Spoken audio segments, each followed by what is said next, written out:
Hello दोस्तों, एक बार फिर से स्वागत है आपका आपके अपने चैनल एजुकेशन पॉइंट 2.0 में। आज हम डिस्कस करने वाले हैं प्रतियोगिता दर्पण के इस मासिक संस्करण में, जो कि अक्टूबर महीने का है, 2024 का है और ये हिंदी मासिक संस्करण है। ठीक है, इसमें हम पहले देखेंगे राष्ट्रीय घटनाक्रम के बारे में।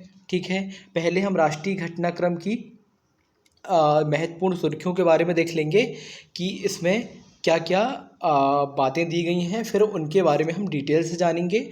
और ये डिटेल दोस्तों बहुत ही महत्वपूर्ण है हमारे सिविल सर्विस के लिए, सिविल सर्विस के एग्ज़ाम के लिए, चाहे वो यूपीएससी हो, एमपीपीएससी हो या फिर सीजीपीएससी, आरएएस या भी किसी भी एग्ज़ाम के, स्टेट पीसीएस के एग्ज़ाम हो और अन्य जो वनडे एग्ज़ाम होते हैं, वहाँ से महत्वपूर्ण तथ्य देख सकते हैं। और डिस्कशन की दृष्टि से बहुत ही महत्वपूर्ण ये बुक होती है। ये सभी आप जानते हैं, बताने की कोई आवश्यकता नहीं होनी चाहिए।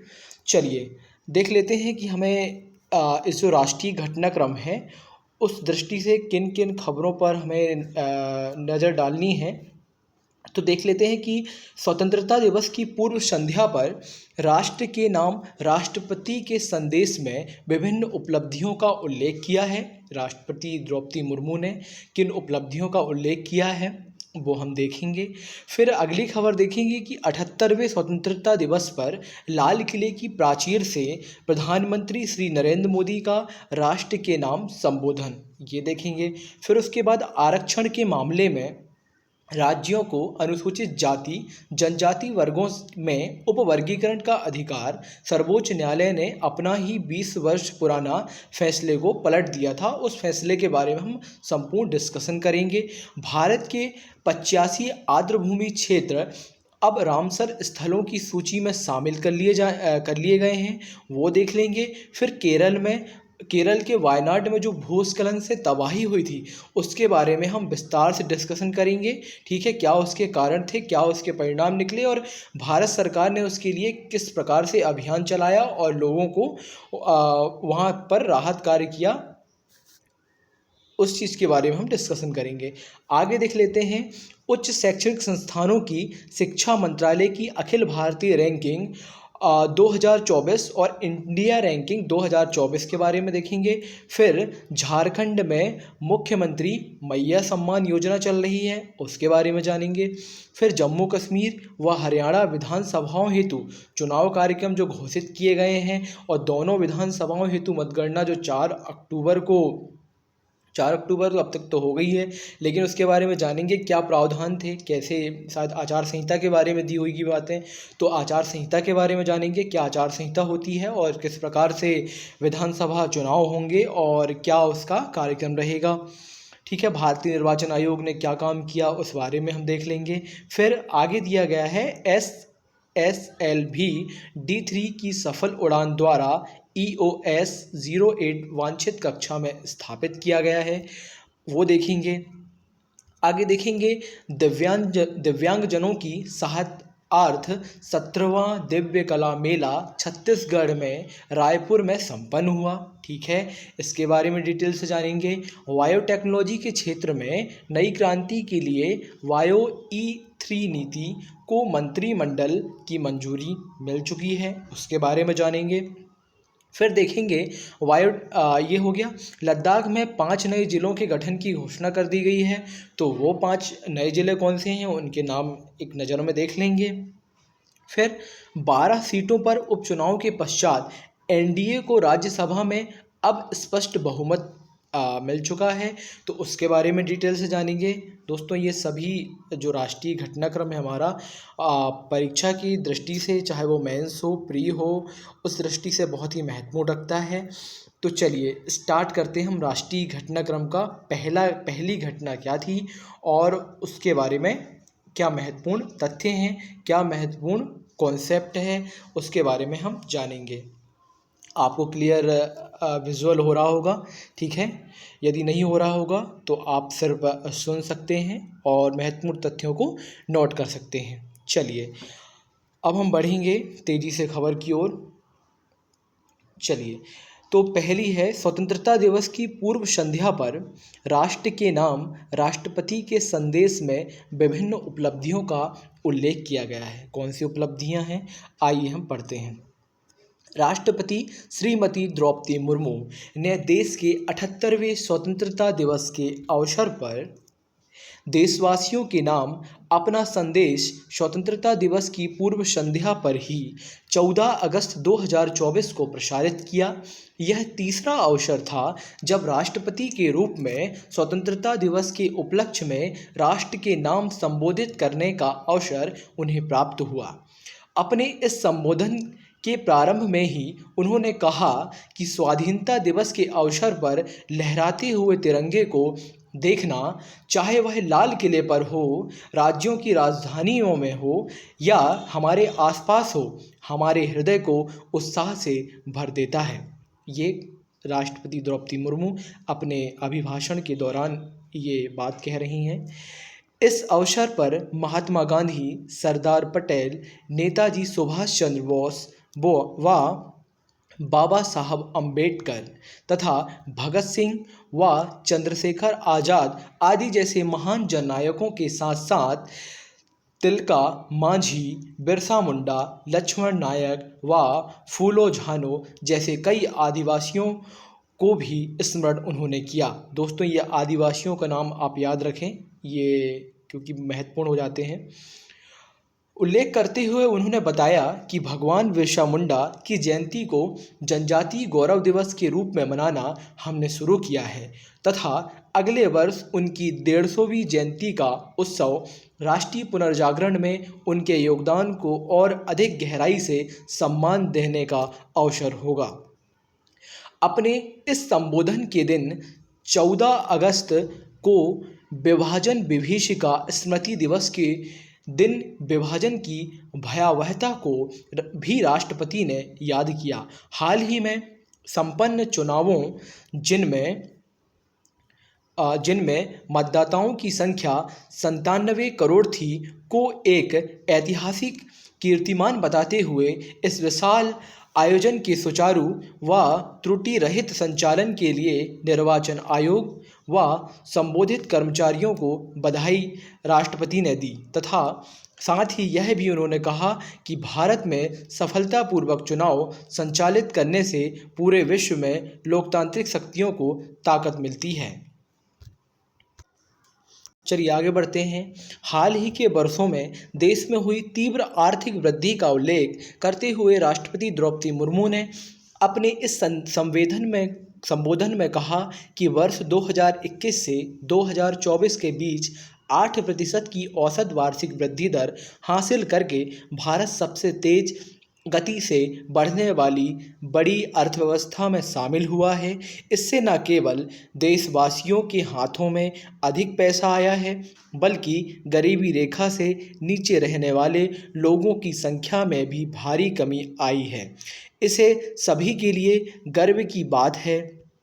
उन्होंने बताया कि भारत की 5वीं सबसे बड़ी अर्थव्यवस्था अब बन गया है। भारत जो है विश्व की 5वीं सबसे बड़ी अर्थव्यवस्था बन गया है और शीघ्र ही अब विश्व की 3 शीर्ष अर्थव्यवस्थाओं में स्थान प्राप्त करने के लिए भारत तैयार है।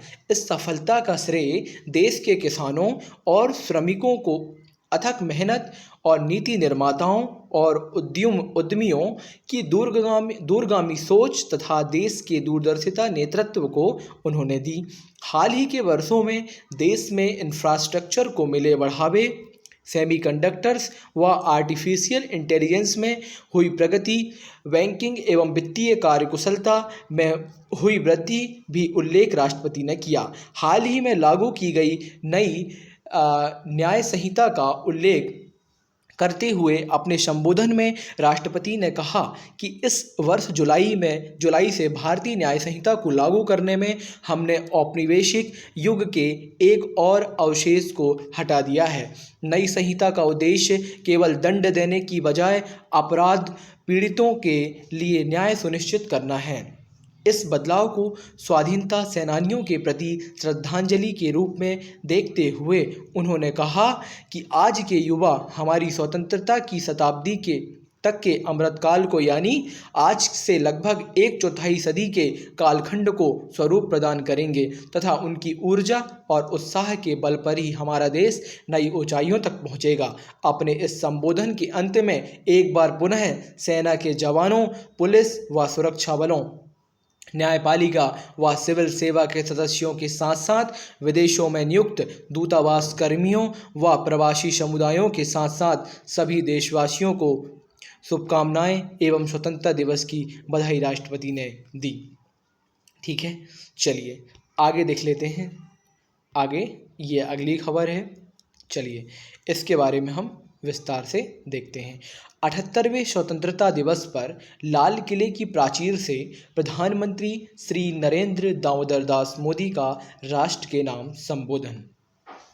प्रधानमंत्री नरेंद्र मोदी ने 15 अगस्त 2024 को देश के 78वें स्वतंत्रता दिवस के अवसर पर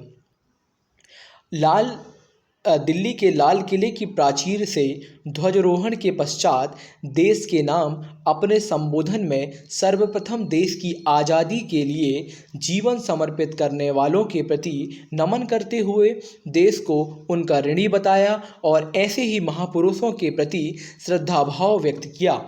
इसके साथ ही देश की 140 करोड़ जनसंख्या को उन्होंने आह्वान किया कि आज़ादी से पूर्व अगर 40 करोड़ लोग एकजुट होकर गुलामी की जंजीरों को तोड़ सकते थे तो आज 140 करोड़ कदम से कदम मिलाकर और कंधों से कंधा मिलाकर अगर चल पड़े तो चुनौतियां कितनी भी हों, अभाव कितने भी हों, तो भी हर चुनौती को पार करते हुए हम 2047 तक विकसित भारत का लक्ष्य प्राप्त कर सकते हैं।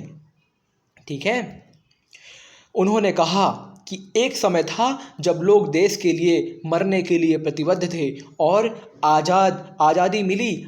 आज समय है देश के लिए जीने की प्रतिबद्धता का। उन्होंने कहा कि अगर देश के लिए मरने की प्रतिबद्धता आज़ादी दिला सकती है तो देश के लिए जीने की प्रतिबद्धता समृद्ध भारत भी बना सकती है। लाल किले की प्राचीर से लगातार 11वीं बार ध्वजारोहण कर 98 मिनट तक राष्ट्र को उन्होंने संबोधित किया, जो प्रधानमंत्री के रूप में स्वतंत्रता दिवस पर उनका सबसे लंबा संबोधन था। 98 मिनट का संबोधन मुख्यतः उन रिफॉर्म्स के प्रति प्रतिबद्धता पर उन्होंने फोकस किया जिनके चलते प्रत्येक क्षेत्र से विकास के उच्च स्तर को विगत समय में प्राप्त किया गया। कृषि एवं मछली पालन, पर्यटन, लघु उद्योग, शिक्षा, स्वास्थ्य, परिवहन, बैंकिंग, खेलकूद, इंफ्रास्ट्रक्चर, स्किल डेवलपमेंट। आगे देख लेते हैं। अंतरिक्ष विज्ञान एवं डिफेंस आदि इन सभी क्षेत्रों की उपलब्धियों का जिक्र अपने संबोधन में प्रधानमंत्री ने किया। किसानों की बात करते हुए प्रधानमंत्री ने कहा कि जो किसान प्राकृतिक खेती को अपना रहे हैं वह न केवल अपनी आय को बढ़ा रहे हैं बल्कि धरती माँ की सेवा भी कर रहे हैं। उन्होंने बताया कि सरकार ने इस वर्ष के बजट में जैविक खेती को प्रोत्साहन देने के लिए कई योजनाएं बनाई हैं। इसके साथ ही उन्होंने कहा कि भारत के किसानों में दुनिया भर के लोगों को पौष्टिक और जैविक भोजन उपलब्ध कराने की क्षमता है। जल संरक्षण के महत्व पर प्रकाश डालते हुए उन्होंने बताया कि 60,000 से ज़्यादा अमृत सरोवरों को पुनर्जीवित किया गया है। प्रधानमंत्री ने कहा कि हमने लोगों के प्रति व्यक्ति आय को सफलतापूर्वक दोगुना कर दिया है। हमने रोजगार और स्वरोजगार में नए रिकॉर्ड स्थापित करने में महत्वपूर्ण प्रगति की है। बैंकिंग क्षेत्र को मजबूत बनाने के लिए कई सुधार लागू किए गए हैं। परिणाम स्वरूप आज हमारे बैंकों ने दुनिया के चुनिंदा मजबूत बैंकों में अपनी जगह सुरक्षित कर ली है। मजबूत बैंकिंग प्रणाली आम गरीबों, खासकर मध्यम वर्गीय परिवारों की ज़रूरतों को पूरा करने के लिए सबसे बड़ी ताकत बन जाती है। बैंक हमारे MSME के लिए सबसे बड़े सहारा हैं। पशुपालक, मछुआरे, रेहड़ी पटरी वाले, विक्रेता जैसे समाज के कई वंचित वर्ग अब बैंकों से जुड़ रहे हैं और नई ऊंचाइयों को छू रहे हैं। इसके साथ ही उन्होंने कहा कि हम रक्षा क्षेत्र में आत्मनिर्भर बन रहे हैं। भारत धीरे धीरे उभरा है और विभिन्न रक्षा उपकरणों के निर्यातक और निर्माता के रूप में खुद को स्थापित कर रहा है। पिछले एक दशक में हमने अत्याधुनिक रेलवे, हवाई अड्डे, बंदरगाह और मजबूत सड़क नेटवर्क प्रदान करके बुनियादी ढांचे का विशाल विकास देखा है ताकि सरकारी संपर्क सुनिश्चित हो सके। उन्होंने कहा कि भारत उनके तीसरे कार्यकाल के दौरान विश्व की तीसरी सबसे बड़ी अर्थव्यवस्था बनने के लिए तैयार है। दोस्तों, इन बातों को हम अपने आंसर के रूप में लिख सकते हैं। ठीक है, आप समझदार हैं कि हम इनका उपयोग कहाँ कर सकते हैं। ठीक है, विकास कार्यों व अन्य उपलब्धियों की बात कहने के साथ साथ सामाजिक, आर्थिक व राजनीतिक सुधारों के अपने एजेंडे को आगे बढ़ाने की बात भी प्रधानमंत्री ने इस संबोधन में कही। देश में समान नागरिक संहिता, यूनिफॉर्म सिविल कोड या यूसीसी लागू करने की आवश्यकता बताते हुए उन्होंने कहा कि मौजूदा नागरिक संहिता एक सांप्रदायिक चलिए आगे देख लेते हैं। मौजूदा नागरिक संहिता जैसी है जो भेदभावपूर्ण है। उन्होंने कहा ऐसे कानून जिनसे धर्म के आधार पर हमारे राष्ट्र का विभाजन होता है और भेदभाव को बढ़ावा मिलता है का आधुनिक समाज में कोई जगह नहीं है। संविधान लागू होने के 75 वर्ष बाद एक धर्मनिरपेक्ष नागरिक संहिता की ओर अग्रसर होने को अत्यंत महत्वपूर्ण बताते हुए प्रधानमंत्री ने कहा कि धर्मनिरपेक्ष नागरिक संहिता अब समय की मांग है। भ्रष्टाचार के विरुद्ध संघर्ष पर अडिग रहने की घोषणा करते हुए प्रधानमंत्री ने राजनीति में परिवारवाद का वर्चस्व समाप्त करने के लिए 1 लाख ऐसे युवाओं से राजनीति में आने का आह्वान किया है जिनके परिवार का कोई भी सगा संबंधी कभी राजनीति में नहीं रहा हो। बार बार चुनाव के पड़ने वाले बोझ व उनके दोषों को समाप्त करने के लिए एक देश एक चुनाव की व्यवस्था लागू किए जाने की मजबूत पैरोकारी प्रधानमंत्री ने अपने इस संबोधन के अंत में एक बार पुनः प्रधानमंत्री ने यह विश्वास व्यक्त किया कि यदि वो 40 करोड़ लोग आज़ादी के सपनों को पूरा कर सकते थे तो वर्तमान 140 करोड़ देशवासी समृद्ध भारत के सपने को भी साकार कर सकते हैं। उन्होंने अपने इस तीसरे कार्यकाल में देश के तीसरी बड़ी इकोनॉमी बनने का विश्वास भी व्यक्त किया है। ठीक है, चलिए ये थोड़े से फैक्ट दिए गए हैं, देख लेते हैं कि किस प्रधानमंत्री ने कितनी बार किया स्वतंत्रता दिवस पर लाल किले पर ध्वजारोहण। ठीक है, जिसमें पंडित जवाहरलाल नेहरू देश के पहले प्रधानमंत्री ने 17 बार जो है ध्वजारोहण किया है लाल किले से। ये टॉप पर है 17 बार। और इंदिरा गांधी ने 16 बार किया है। इंदिरा गांधी दूसरे नंबर पर हैं। और प्रधानमंत्री नरेंद्र मोदी तीसरे कार्यकाल में तीसरी अर्थव्यवस्था बनाने की घोषणा के साथ तीसरे नंबर पर आ चुके हैं। 11 बार इन्होंने लाल किले से संबोधन दिया है, अपना भाषण दिया है। ठीक है, और चौथे नंबर पर आ चुके हैं हमारे पूर्व प्रधानमंत्री डॉक्टर मनमोहन सिंह, जिन्होंने 10 बार भारत को लाल किले से संबोधित किया था। ठीक है, फिर आगे आ जाते हैं अटल बिहारी वाजपेयी, जिन्होंने 6 बार किया है। चलिए अब आगे देख लेते हैं, ये थे छोटे से फैक्ट। चलिए ये महत्वपूर्ण खबर है दोस्तों, इसको आप नकार नहीं सकते हैं।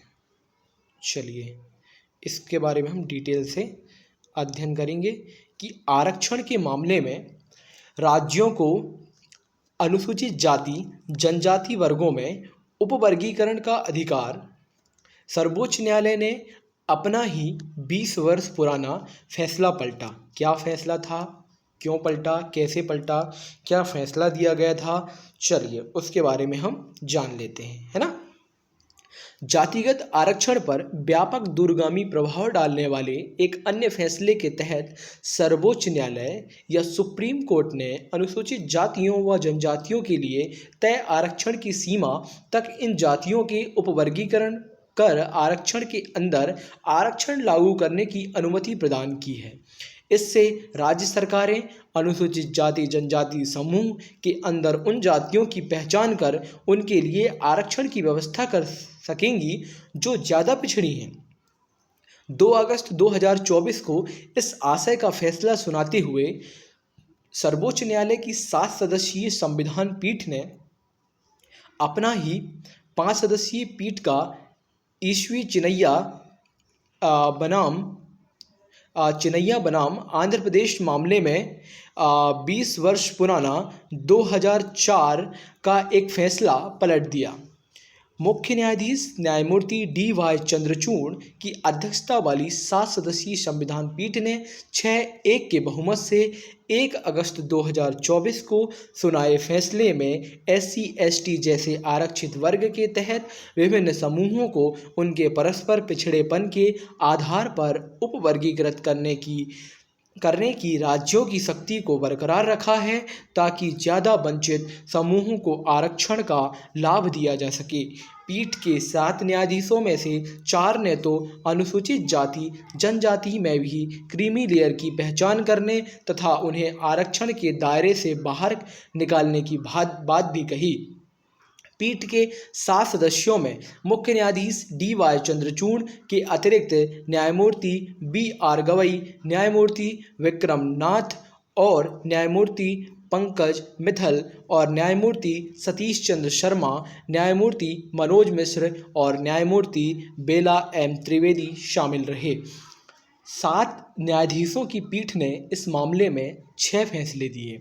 इनमें मुख्य न्यायाधीश न्यायमूर्ति DY चंद्रचूड़ व न्यायमूर्ति मनोज मिश्र ने एक साथ, जबकि BR गवई और आदि ये अन्य न्यायमूर्ति हैं शर्मा ने अलग अलग फैसले लिखे, जबकि न्यायमूर्ति बेला M त्रिवेदी ने असहमति व्यक्त की। बेला M त्रिवेदी ये असहमत थी दोस्तों इस फैसले से। ठीक है, चलिए आगे देख लेते हैं। भारत के 85 आर्द्रभूमि क्षेत्र अब रामसर स्थलों की सूची में शामिल हो चुके हैं।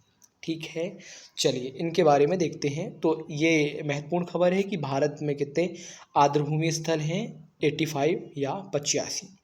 चलिए, भारत में 3 और आर्द्रभूमि क्षेत्र को 2024 में ही रामसर स्थलों के रूप में स्वीकार किया गया है, जिससे देश में रामसर आर्द्रभूमि क्षेत्रों की संख्या 85 हो गई है। रामसर स्थलों की सूची में डाले गए 3 नए आर्द्रभूमि क्षेत्रों में तमिलनाडु के नारायणगंज पक्षी अभयारण्य व काजुवेली पक्षी अभयारण्य तथा मध्य प्रदेश का तवा जलाशय, मध्य प्रदेश वाले ध्यान दें, मध्य प्रदेश का तवा जलाशय, ठीक है, शामिल है।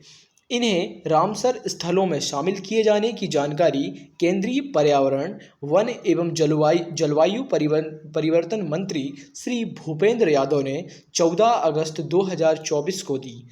इसी वर्ष इससे पूर्व बिहार स्थित नागी जलाशय व नागटी जलाशय को तथा उससे पूर्व 5 अन्य आर्द्रभूमि क्षेत्र को रामसर स्थलों की सूची में शामिल किया गया था। इस प्रकार 2024 के दौरान ही 10 आर्द्रभूमि क्षेत्र रामसर स्थल के रूप में अधिसूचित किए जा चुके हैं। इससे देश में रामसर स्थलों की कुल संख्या अब 85 हो गई है, जिनका कुल क्षेत्र 13,58,068 हेक्टेयर कुल है। इससे पूर्व 2013 तक देश में रामसर स्थलों की संख्या मात्र 26 या 26 थी तथा 59 आर्द्रभूमि क्षेत्रों को 2014 से 2024 तक इस सूची में शामिल कर लिया गया। ठीक है, सर्वाधिक 19 क्षेत्रों को 2022 में रामसर स्थल के रूप में शामिल किया गया था। भारत के 85 रामसर स्थलों में सर्वाधिक 18 तमिलनाडु में है व दूसरे स्थान पर उत्तर प्रदेश है। ठीक है, यदि क्वेश्चन पूछा जाए आपसे सीधे कि रामसर स्थलों की संख्या सर्वाधिक किस राज्य में है, तो उसका आंसर होगा तमिलनाडु जहां 18 हैं और दूसरा होगा उत्तर प्रदेश जहां 10 हैं। ठीक है, चलिए आगे बढ़ते हैं। वेटलैंड्स के महत्व को समझते हुए इनके संरक्षण के लिए एक अंतर्राष्ट्रीय संधि पर हस्ताक्षर 2 फरवरी 1971 को ईरान के रामसर शहर में हुए थे। उसके तहत अंतर्राष्ट्रीय महत्व के ऐसे आर्द्रभूमि क्षेत्रों की पहचान की गई। इन्हें रामसर स्थल कहा जाता है। भारत 1982 में 1982 में ही रामसर संधि में शामिल हो चुका था। ठीक है, कब हुआ था? 1982 में। भारत के 85 रामसर स्थलों की सूची ये दी गई है। ठीक है, अगस्त 2024 तक की ये स्थिति है। ठीक है, ये तवा जलाशय मध्य प्रदेश का है, 2024 में ये शामिल हुआ है। ठीक है, बाकी आप देख सकते हैं।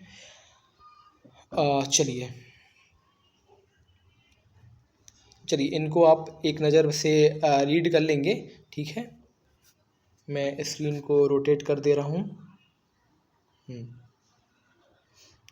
यदि आपको पढ़ना हो, देखना हो तो आप पॉज कर लेंगे, क्योंकि इनको पढ़ेंगे तो शाम हो जाएगी। ठीक है, और यदि रात है तो सुबह हो जाएगी। चलिए, ये रहे आपके 85 पूरे कंप्लीट हो गए। खुश? ठीक है, चलिए आगे देखते हैं। केरल के जो वायनाड है में भूस्खलन से तबाही हुई। ठीक है, ये आप सभी को मालूम है। आइए ये केस स्टडी के रूप में पूछा जा सकता है दोस्तों, तो इसको आप हल्के में ना लें। 1 मिनट।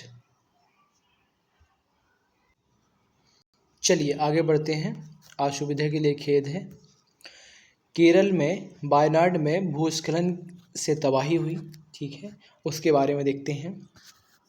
वर्षा के कारण गत जुलाई अगस्त माह में, अभी जो जुलाई अगस्त माह गया में, हिमाचल प्रदेश व उत्तराखंड सहित देश के अनेक भागों में भूस्खलन, पुल टूटने व बाढ़ जैसी स्थितियां उत्पन्न हुई हैं। तथापि केरल के प्राकृतिक सौंदर्य से भरपूर वायनाड जिले में भारी वर्षा के कारण बड़े पैमाने पर 30 जुलाई 2024 को तड़के हुए भूस्खलन ने तबाही मचा दी।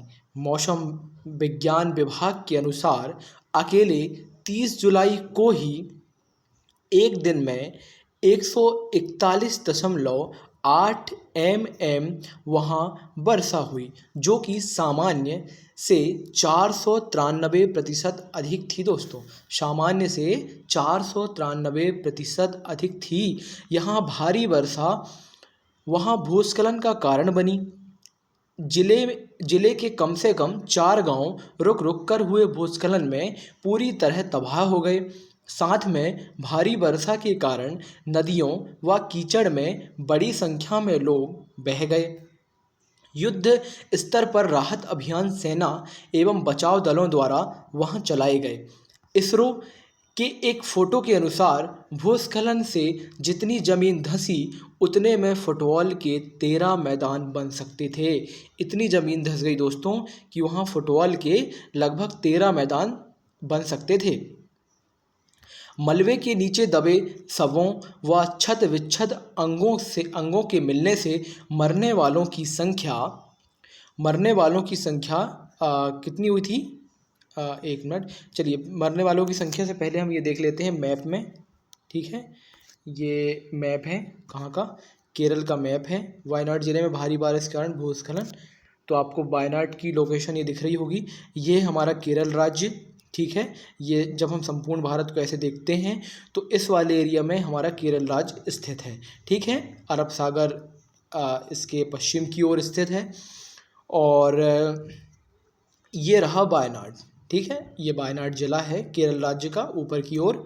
यहाँ पर हुआ था भूस्खलन। ठीक है, मैप में आपको समझ में आ गया होगा। चलिए अब देख लेते हैं हम मरने वालों की संख्या इसमें कितनी दी हुई है ना। ये सरकारी आंकड़े हैं दोस्तों, बाकी आप समझदार हैं। मरने वालों का आकलन करना मुश्किल हो रहा था। यह पंक्तियां लिखे जाने तक आधिकारिक तौर पर 400 से अधिक लोगों के मरने की आशंका व्यक्त की जा चुकी थी।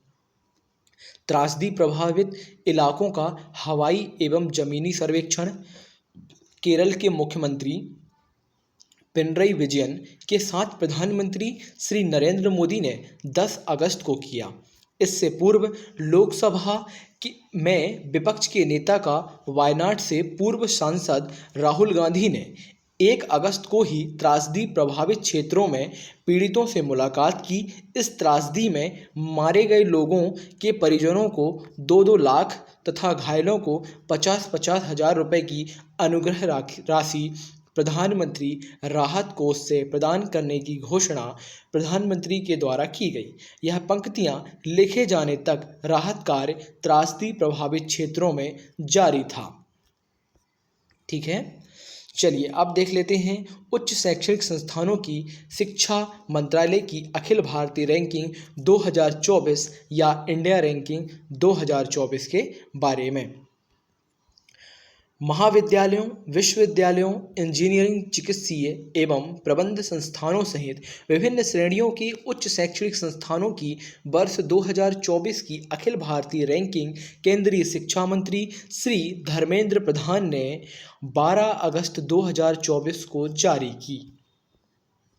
शिक्षा मंत्रालय द्वारा देश के उच्च संस्थानों की ऐसी रैंकिंग विगत 9 वर्षों से 2016 से कराई जाती रही है। पिछली इंडिया रैंकिंग 2023 5 जून 2023 को शिक्षा मंत्रालय द्वारा जारी की गई थी। इंडिया रैंकिंग 2024 नाम से यह रैंकिंग मंत्रालय ने नेशनल इंस्टीट्यूट रैंकिंग फ्रेमवर्क के तहत 16 विभिन्न श्रेणियों, विश्वविद्यालयों, महाविद्यालयों, अनुसंधान संस्थानों व ओवरऑल तथा इंजीनियरिंग, प्रबंधन, शोध, फार्मेसी, मेडिकल, दंत चिकित्सा, वास्तुकला एवं नियोजन विधि संस्थानों, कृषि एवं संबंधित क्षेत्र तथा नवाचार मतलब इनोवेशन आप समझते होंगे, नवीन कार्यों को उत्सर्जित करना या किसी भी चीज़ के बारे में नया विचार लाना ही नवाचार कहलाता है। इनोवेशन नया आइडिया ईजाद करना ही नवाचार है, आप समझते होंगे, आदि में निर्धारित की गई हैं। राज्य सार्वजनिक विश्वविद्यालय, स्टेट पब्लिक यूनिवर्सिटीज़ जो कि ओपन विश्वविद्यालय होते हैं, ठीक है, ओपन यूनिवर्सिटी तथा स्किल यूनिवर्सिटी श्रेणियों को इस वर्ष से इंडिया रैंकिंग में शामिल किया गया है। ठीक है, चलिए, और ये कुछ मानक हैं। ओवरऑल श्रेणी में हम देख लेते हैं कौन टॉप पर है, क्या कैसा है। और इंडिया रैंकिंग 2024 में ओवरऑल श्रेणी में आईआईटी मद्रास को ही शीर्ष स्थान प्राप्त हुआ है। 2019 से लगातार ये 6वां वर्ष है जब इसे देश का सर्वश्रेष्ठ शैक्षणिक संस्थान माना गया है। ओवरऑल श्रेणी में दूसरा स्थान बेंगलुरु स्थित इंडियन इंस्टीट्यूट ऑफ साइंस का है, जो कि इस वर्ष प्राप्त हुआ है। इससे पूर्व 2023, 22, 21, 20, 19 को ही रैंकिंग में दूसरे स्थान पर था। ठीक है, चलिए, जबकि 2018 में ओवरऑल श्रेणी में इसका पहला स्थान था। 2018 में जो बेंगलुरु है वो पहले स्थान पर आया था। चलिए, तो ये थी श्रेणियाँ। ठीक है, ये अपने ज़्यादा काम की नहीं है। विश्वविद्यालय, हाँ, विश्वविद्यालय की बात कर लें। बेंगलुरु स्थित इंडियन इंस्टीट्यूट ऑफ साइंस को यूनिवर्सिटी वर्ग में लगातार 9 वर्ष शीर्ष स्थान प्राप्त हुआ है, जबकि JNU जो कि नई दिल्ली में है वह जामिया मिलिया इस्लामिया नई दिल्ली का है, इस श्रेणी में क्रमशः दूसरे व तीसरे स्थान पर है। ठीक है, चलिए आगे देख लेते हैं। चलिए, ये IIT कॉलेज वाला हो गया, ये रैंकिंग ज़्यादा अपने काम की है नहीं, है ना। चलिए बात कर लेते हैं जम्मू कश्मीर व हरियाणा विधानसभाओं हेतु चुनाव कार्यक्रम घोषित। चुनाव कार्यक्रम क्या घोषित दोस्तों, अभी तो परिणाम भी आ चुके हैं, आप सभी इस न्यूज़ से या खबर से अवगत होंगे। ठीक है, फिर भी हम जानेंगे क्या कैसी व्यवस्था थी, क्या भारतीय निर्वाचन आयोग का हाथ था, ठीक है, कैसी योजनाएं चलाई गई, देखते हैं। दोनों विधानसभाओं हेतु मतगणना 4 अक्टूबर को हुई थी। कब हुई थी? 4 अक्टूबर को। चलिए, जम्मू कश्मीर व हरियाणा विधानसभाओं के लिए चुनाव कार्यक्रम की घोषणा चुनाव आयोग ने 16 अगस्त 2024 को कर दी। इसके तहत जम्मू कश्मीर में मतदान 3 चरणों में क्रमशः 18 व 25 सितंबर तथा 1 अक्टूबर को कराया जाएगा, जबकि हरियाणा विधानसभा की सभी 90 सीटों, हरियाणा में कितनी विधानसभा सीटें हैं? 90। हरियाणा विधानसभा की सभी 90 सीटों के लिए मतदान एक ही दिन 1 अक्टूबर को होगा। दोनों विधानसभाओं की सभी सीटों पर मतगणना कब होगी? 4 अक्टूबर 2024 को होगी। जम्मू कश्मीर में पहले चरण में 18 सितंबर को 24 सीटों के लिए, दूसरे चरण में 25 सितंबर को 26 सीटों के लिए और तीसरे चरण में 1 अक्टूबर को 40 सीटों के लिए मतदान की घोषणा हो चुकी है। ठीक है, चलिए आगे बात कर लेते हैं। जम्मू कश्मीर विधानसभा के लिए 10 वर्ष के अंतराल के पश्चात यह चुनाव होने जा रहे हैं। वहाँ इससे पूर्व 2014 में 25 नवंबर से 20 दिसंबर के बीच 5 चरणों में चुनाव हुआ था। तब उसे न केवल राज्य का दर्जा प्राप्त था, बल्कि संविधान के अनुच्छेद 370 के तहत विशेष अधिकार भी प्राप्त था। दोस्तों, अनुच्छेद 370 हटने के बाद ये पहला चुनाव है जम्मू कश्मीर में। ठीक है, तब विधानसभा कार्यकाल 6 वर्ष का हुआ करता था। कितने वर्ष का? 6 वर्ष का हुआ करता था। अभी वर्तमान में आप सभी को मालूम है कि 5 वर्ष का विधानसभा कार्यकाल होता है। ठीक है, चलिए आगे देख लेते हैं। 2014 में गठित विधानसभा 21 नवंबर 2018 को भंग कर दी गई थी। तब से वहाँ राष्ट्रपति शासन लागू था। क्या लागू था? राष्ट्रपति शासन लागू था। अनुच्छेद 370 व 35A की समाप्ति के पश्चात तथा जम्मू कश्मीर को केंद्र शासित क्षेत्र के दर्जे के पश्चात वहाँ यह पहले ही चुनाव होंगे। इन चुनावों के परिणाम स्वरूप गठित विधानसभा का कार्यकाल भी 5 वर्ष ही होगा। जम्मू कश्मीर विधानसभा में 2014 में विधानसभा की 87 सीटों के लिए चुनाव कराया गया था। 2014 में कितनी सीटों के लिए चुनाव हुआ था? 87 सीटों के लिए। इनमें से 4 लद्दाख की होने के कारण केंद्र शासित जम्मू कश्मीर की सीटों की संख्या 83 ही रह गई थी। मई 2022 में कराए गए परिसीमन में सीटों की संख्या 83 से बढ़ाकर 90 हो गई थी। दोनों विधानसभाओं के लिए विस्तृत चुनाव कार्यक्रम की घोषणा भी दोनों चुनाव आयुक्त कौन थे? ज्ञानेश कुमार व डॉक्टर सुखवीर सिंह सिंधु की उपस्थिति में मुख्य चुनाव आयुक्त राजीव कुमार ने 16 अगस्त को नई दिल्ली में की। ठीक है, चलिए ये खबर थी चुनाव के बारे में। ठीक है, और ये थोड़ा सा बॉक्स में फैक्ट दिए हुए हैं, वो देख लेते हैं। जम्मू कश्मीर विधानसभा की सीटों की कुल संख्या वस्तुतः 114 है। कितनी है? 114 है, किंतु 90 सीटों के लिए ही चुनाव वहां कराए जा रहे हैं। इनमें से 43 सीटें जम्मू कश्मीर में व 47 सीटें, मतलब 43 सीटें कहाँ हैं? जम्मू वाले रीजन में है और 47 सीटें कश्मीर में हैं। 3 सदस्यों का मनोनयन उपराज्यपाल द्वारा किया जा सकेगा। इनमें से 2 कश्मीरी प्रवासी व 1 पाक अधिकृत कश्मीर POK पाक ऑक्यूपाइड कश्मीर से विस्थापित होगा।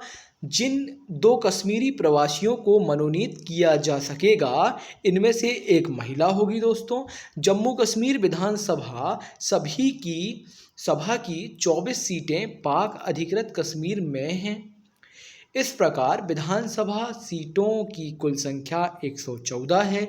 पाक अधिकृत या पाक ऑक्यूपाइड कश्मीर की 24 सीटों पर चुनाव कराना अभी संभव नहीं है। इस प्रकार चुनाव 90 सीटों के लिए ही होंगे। ये स्थिति आप समझ गए हैं कि 114 सीटों पर चुनाव क्यों नहीं हो सकते दोस्तों, क्योंकि जो पाकिस्तान अधिकृत वाला क्षेत्र है उसमें अभी चुनाव कराना संभव नहीं है। चलिए आगे देख लेते हैं। SSLV D3 की सफल उड़ान EOS 08 वांछित कक्षा में स्थापित। भारतीय अंतरिक्ष अनुसंधान संगठन ISRO, Indian space research organisation ने एक महत्वपूर्ण ऐतिहासिक उपलब्धि गत अगस्त माह में उस समय प्राप्त की जब देश में ही नवविकसित छोटे उपग्रह प्रक्षेपण यान small satellite launch vehicle SSLV-D3 के जरिए अर्थ ऑब्जर्वेशन सैटेलाइट EOS-08 का सफल प्रक्षेपण 16 अगस्त 2024 को इसने किया। EOS-08 के साथ ही एक स्टार्टअप कंपनी के छोटे सैटेलाइट SR0 डेमोसैट का प्रक्षेपण भी SSLV-D3 की इस उड़ान द्वारा किया गया। SSLV के जरिए दोनों उपग्रहों को वांछित कक्षा में स्थापित किया गया। आंध्र प्रदेश में श्रीहरिकोटा में स्थित सतीश धवन अंतरिक्ष केंद्र के प्रथम लॉन्च पैड से प्रक्षेपण के 10-12 मिनट की उड़ान के पश्चात 175.5 किलोग्राम का EOS-8 यान से सफलतापूर्वक अलग हो गया तथा कुछ ही मिनट में स्पेस किड्स इंडिया द्वारा विकसित 200 ग्राम का SRO डेमोसैट उपग्रह भी इससे अलग हो गया। EOS-08 को पृथ्वी की निचली 475 किलोमीटर ऊंची वृत्ताकार कक्षा में स्थापित किया गया है। इसका उपयोग आपदा, पर्यावरण एवं मौसम निगरानी, वनों में अग्नि का पता लगाने, ज्वालामुखी गतिविधियों व उपग्रह आधारित निगरानी के लिए किया जा सकेगा। इसरो अध्यक्ष एस सोमनाथ के अनुसार SSLV की यह तीसरी विकासात्मक उड़ान थी जो 100% सफल रही है। इसकी सफलता के साथ ही देश को बेहद कम खर्च में कुछ ही घंटों में तैयार किए जा सकने वाला एक नया छोटा रॉकेट मिल गया है। SSLV के जरिए 500 किलोग्राम तक वजन वाले उपग्रहों को पृथ्वी की निचली कक्षा में स्थापित किया जा सकता है। ठीक है, कम लागत पर स्थापित किया जा सकता है। इसरो की वाणिज्यिक शाखा new space India limited, ISRO की वाणिज्यिक शाखा है दोस्तों कौन, new space India limited SSLV का लाभदायक कॉमर्शियल उपयोग कर सकेगी। इसरो की इस उल्लेखनीय उपलब्धि के लिए संबंधित वैज्ञानिकों व उद्योग को बधाई देते हुए प्रधानमंत्री श्री नरेंद्र मोदी ने कहा कि यह हर्ष का विषय है कि भारत के पास अब एक नया प्रक्षेपण यान है। उन्होंने कहा कि भाइयों बहनों, लागत अनुरूप SSLV कॉस्ट इफेक्टिव SSLV अंतरिक्ष मिशन में महत्वपूर्ण भूमिका निभाएगा तथा निजी उद्योग को भी प्रोत्साहित करेगा। उपग्रहों के प्रक्षेपण के लिए इसरो के पास 2 रॉकेट GSSLV व PSLV पहले से ही अंतर्राष्ट्रीय स्तर पर छोटे उपग्रहों के प्रक्षेपण का बाजार काफ़ी तेज़ी से बढ़ रहा है।